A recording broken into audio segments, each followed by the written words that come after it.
Welcome back to our channel. Tonight we bring you a story that has shaken the very foundations of Buckingham Palace. According to accounts presented in the original program we are reconstructing, an alleged betrayal by Queen Camilla collided head-on with a decisive response from King Charles and Prince William. The confrontation reached its peak on Royal Honours Day, when secret recordings were played in the palace's Grand Hall, and the monarch declared before dignitaries, press, and international guests that the crown would no longer tolerate private ambition endangering the heirs. From the very first seconds, the program frames this as more than a family quarrel.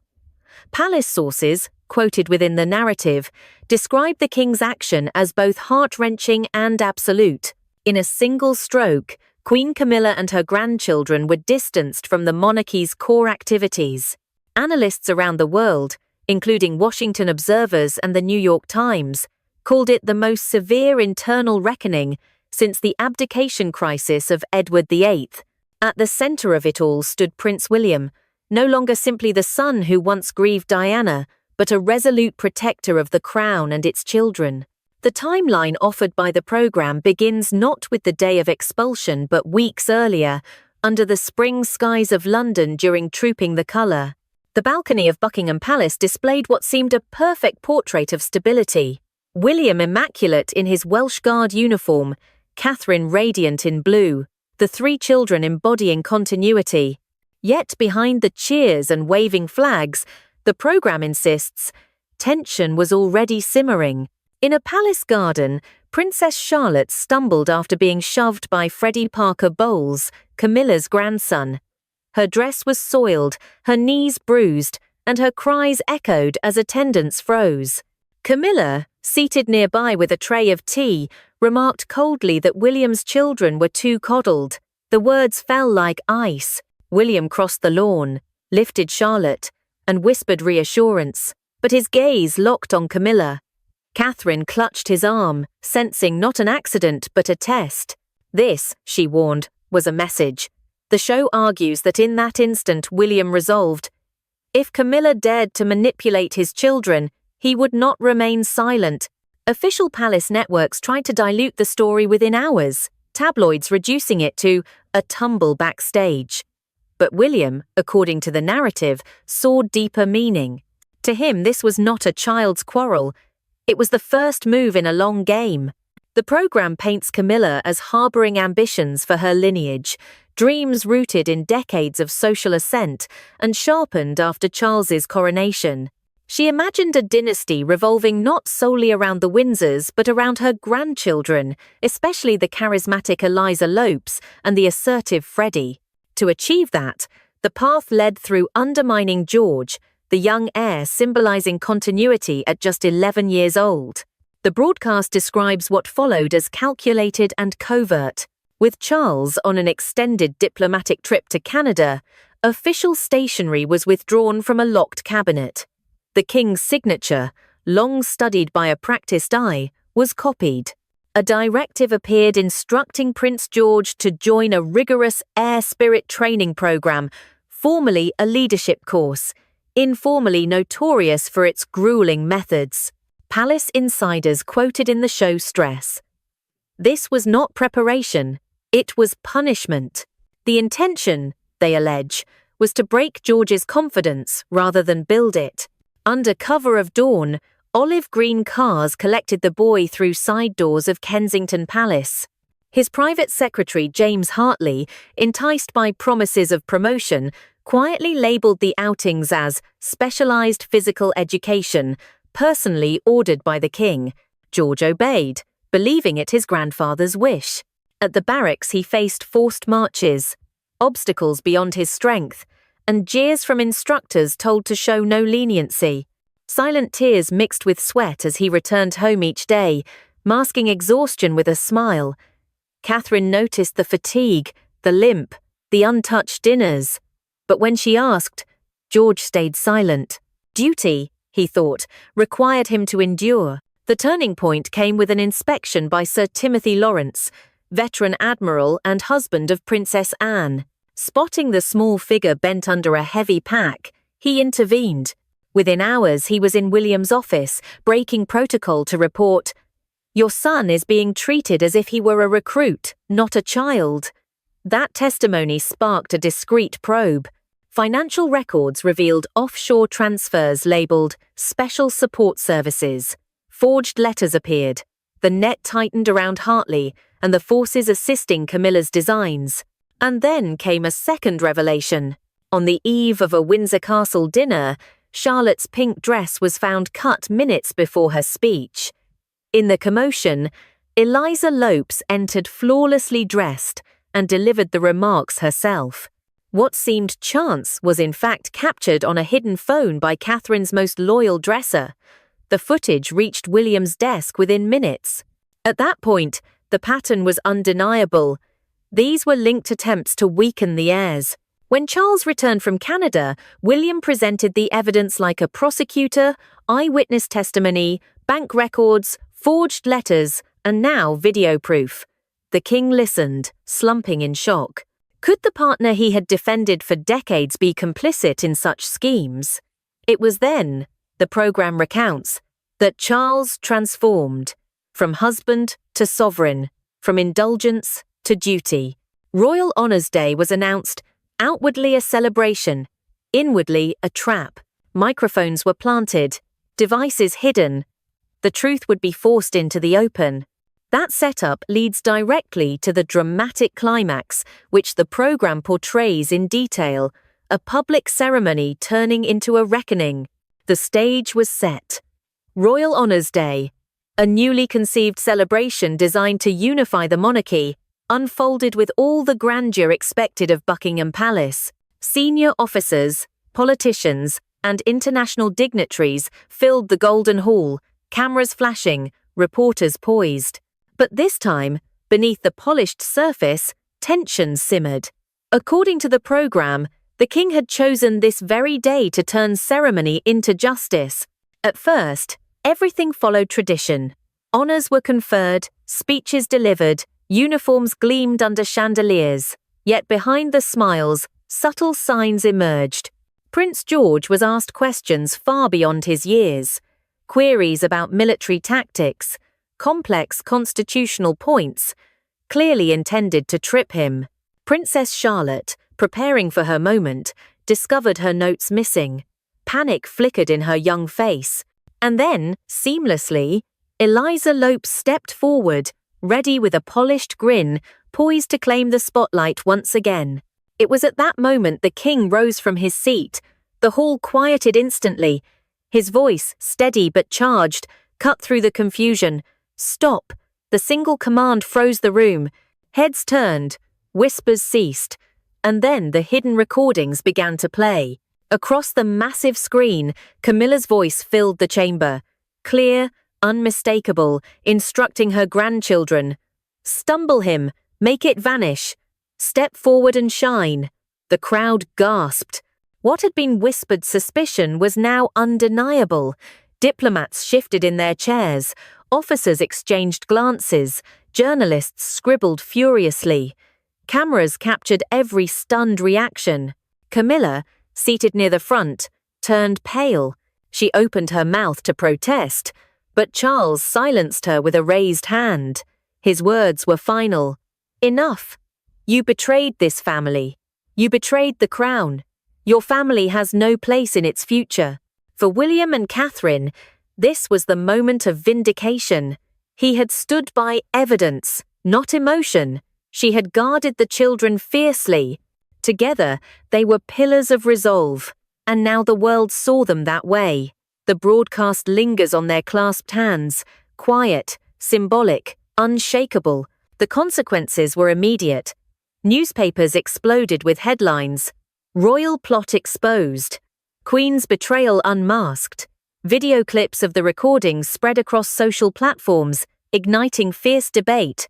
Public opinion, once divided, shifted decisively. Polling, cited within the show, showed Camilla's popularity collapsing while William and Catherine soared. What had been a simmering question of succession became a rallying cry for reform. Buckingham Palace acted swiftly. The Parker Bowles grandchildren, once regular faces at family gatherings, were removed from official life. Invitations evaporated, appearances halted. For Camilla herself, the title Queen Consort remained, a legal technicality designed to avoid constitutional disruption, but its weight was hollow.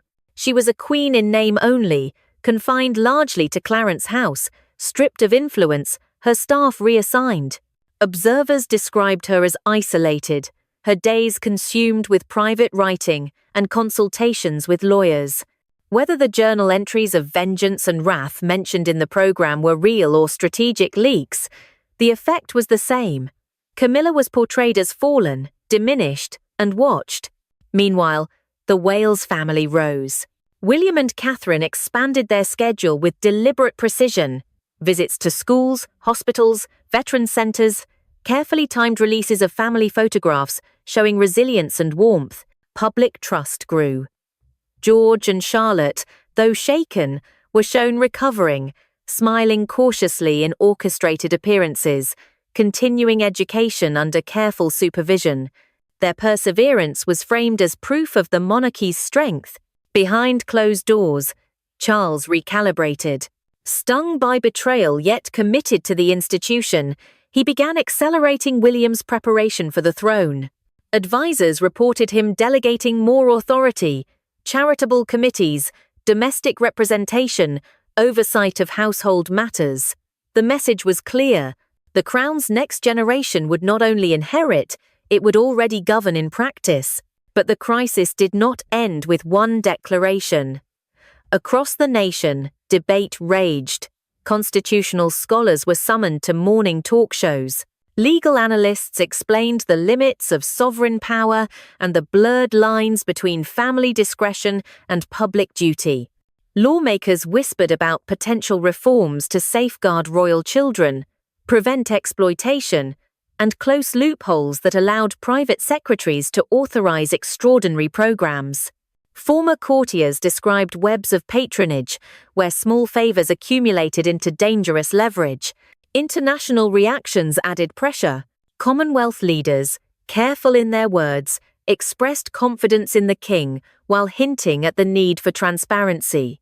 Commentators abroad compared the moment to Edward VIII's abdication, another instance when private ambition collided with the monarchy's duty to endure.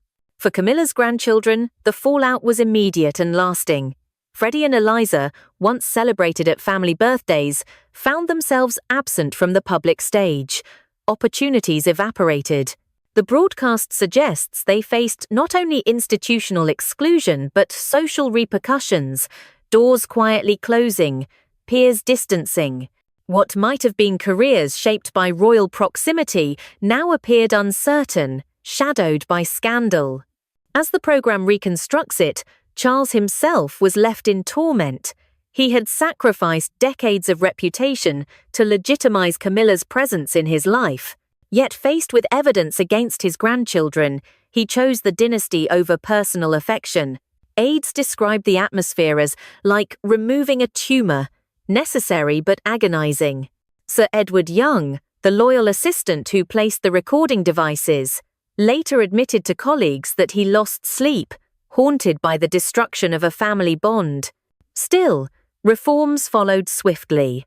A new safeguarding committee was established, including independent experts in child protection and constitutional law. Verification procedures tightened.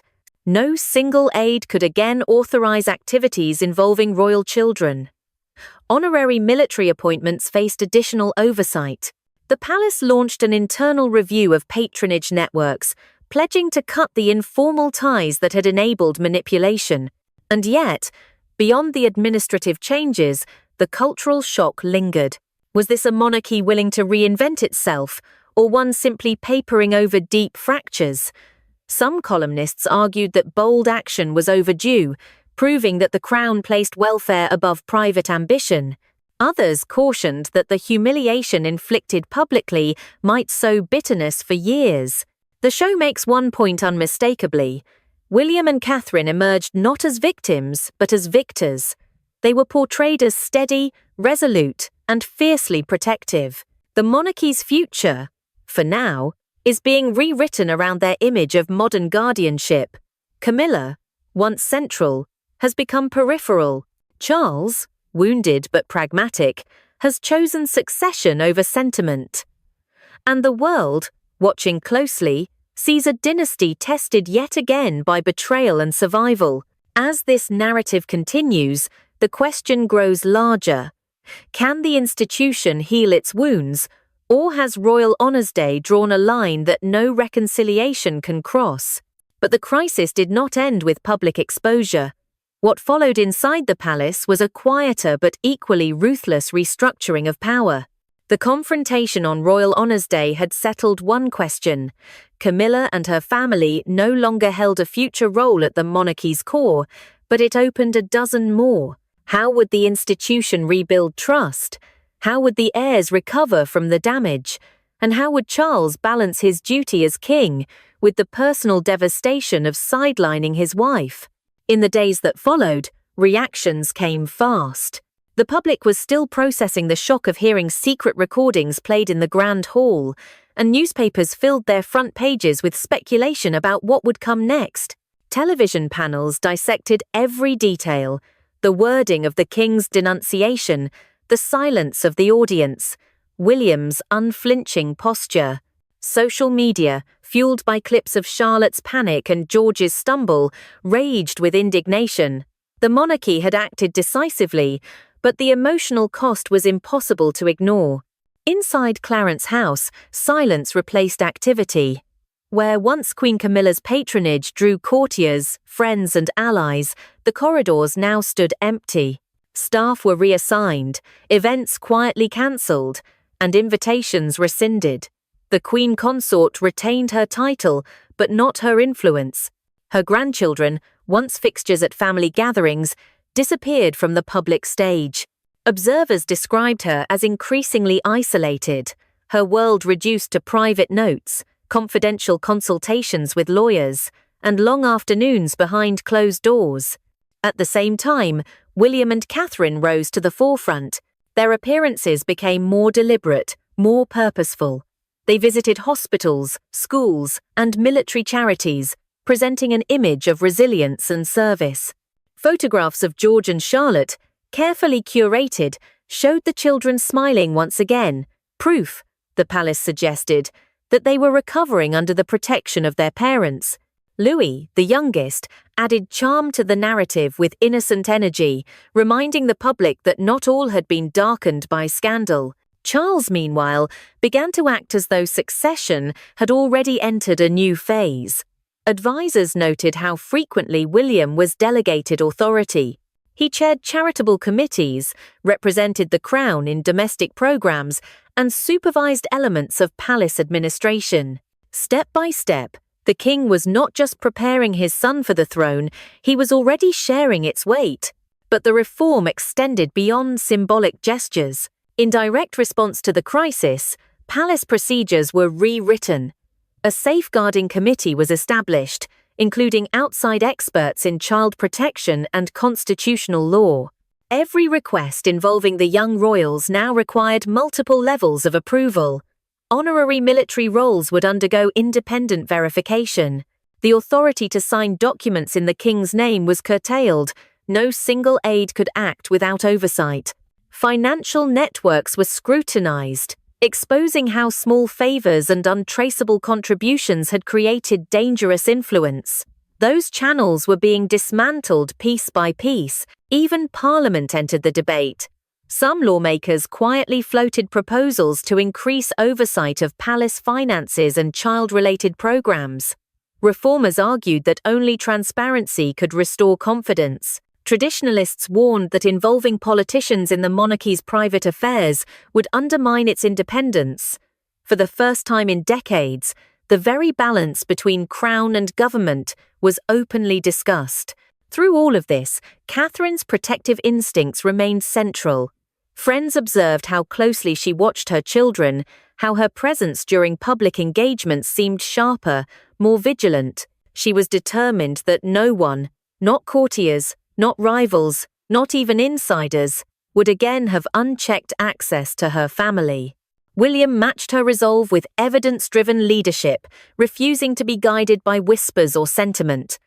Their partnership, tested by betrayal, now appeared unbreakable. For Camilla, the fall was stark. Once a figure who had weathered decades of scrutiny and won reluctant acceptance, she was now reduced to the margins. Rumors swirled about her private writings, entries describing anger and defiance, leaked or invented. No one could confirm. But the symbolism was undeniable. The monarchy had drawn a line, and she was on the other side. Historians noted the parallel with Edward VIII, who abandoned the throne for love. Charles, they argued, had inverted the choice, sacrificing love for the throne, choosing duty over companionship. Each crisis in royal history forces reinvention. After abdication, the monarchy redefined itself around service. After Diana's death, it embraced emotional accessibility. Now, after Royal Honours Day, it was defining itself around protection and accountability. Yet palace insiders admitted that scars remained. A mid-level servant, speaking anonymously, described the atmosphere as the coldest I have ever seen.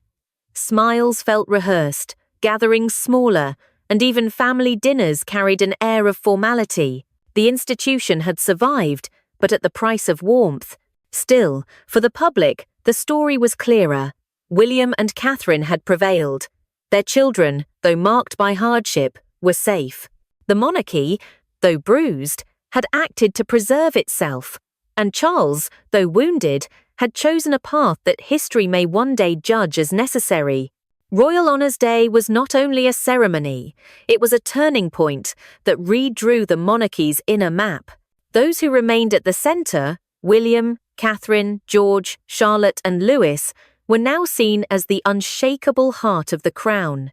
Those pushed to the edge, Camilla and her family, became a cautionary tale of ambition overtaking duty.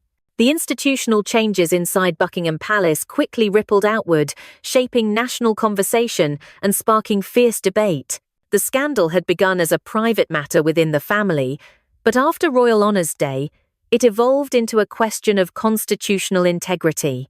How could an institution built on tradition guard itself against personal ambition? And what safeguards were needed to ensure that the next generation of heirs would never again be placed at risk? Television debates filled the airwaves.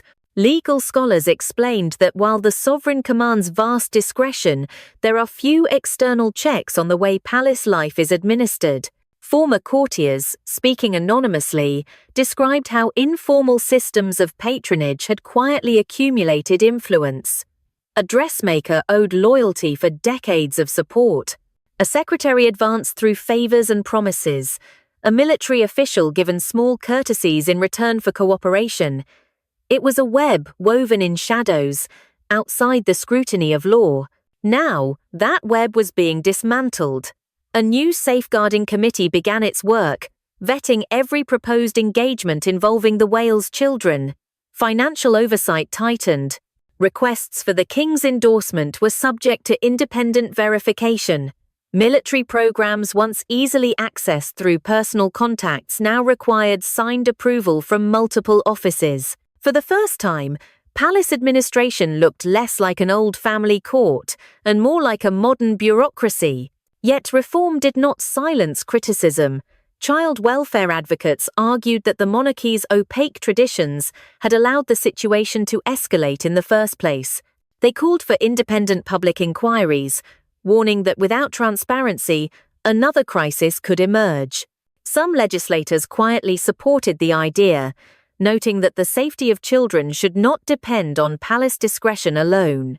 Others pushed back, insisting that politicizing the monarchy would destabilize its constitutional neutrality. The balance between tradition and reform had never looked more fragile. Beyond policy, there was the question of human cost.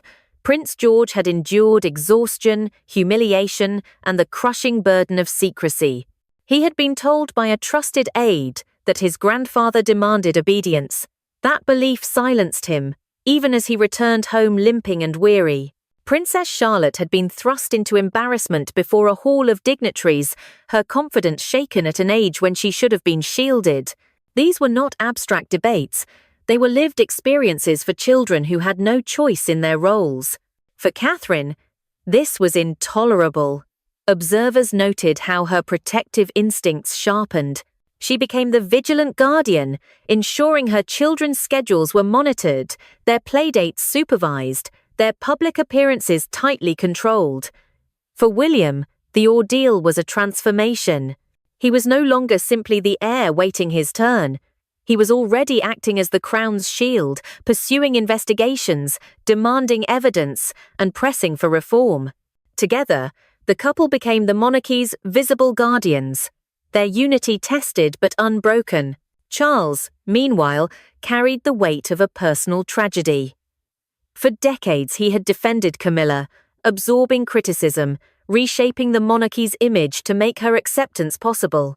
Yet now, faced with evidence that her ambitions had endangered his grandchildren, he chose the institution over the woman who had been his partner.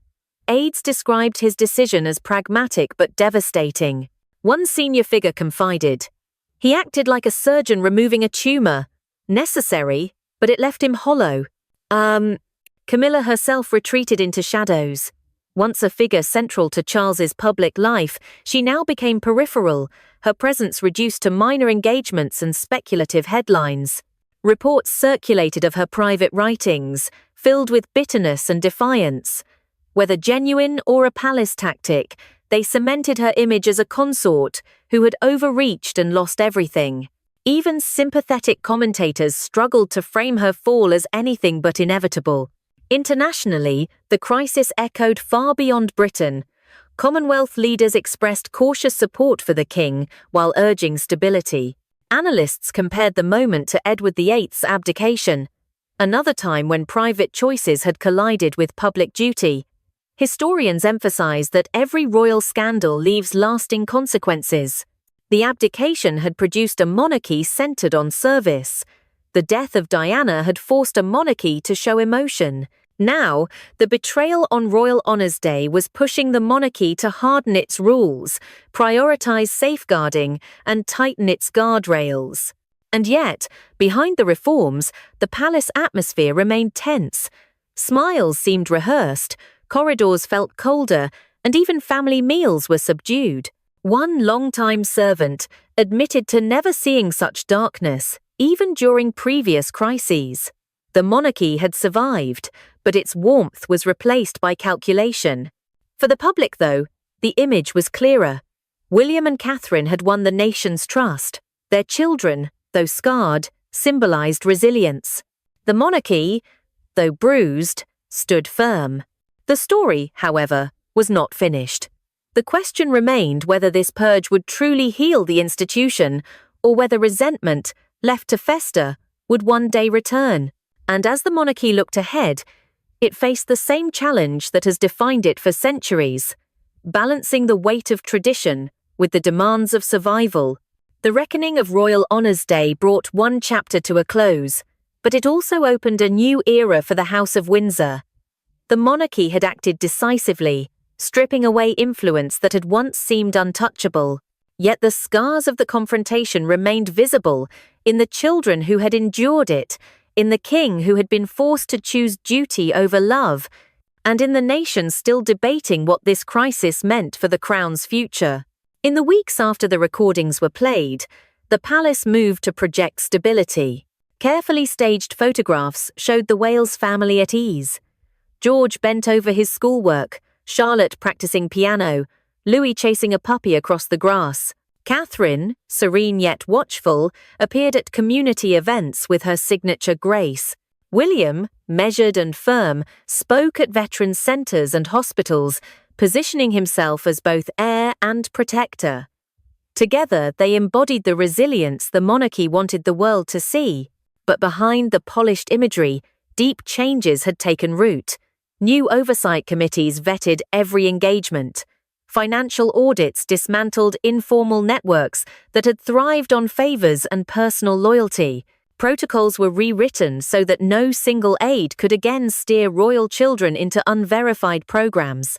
For the first time in modern history, palace administration began to resemble a system of accountability rather than tradition-bound trust.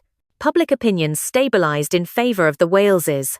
Polls cited in the program showed surging support for William and Catherine, with many Britons viewing them as the monarchy's present guardians, not merely its future.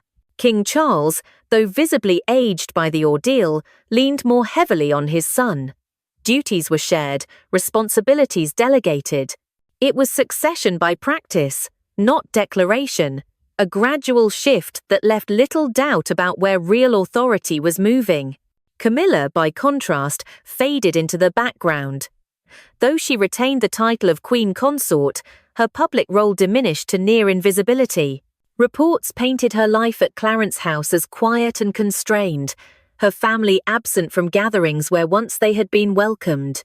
Her grandchildren, once eager participants in royal occasions, now faced uncertain futures, their social opportunities narrowing under the shadow of scandal.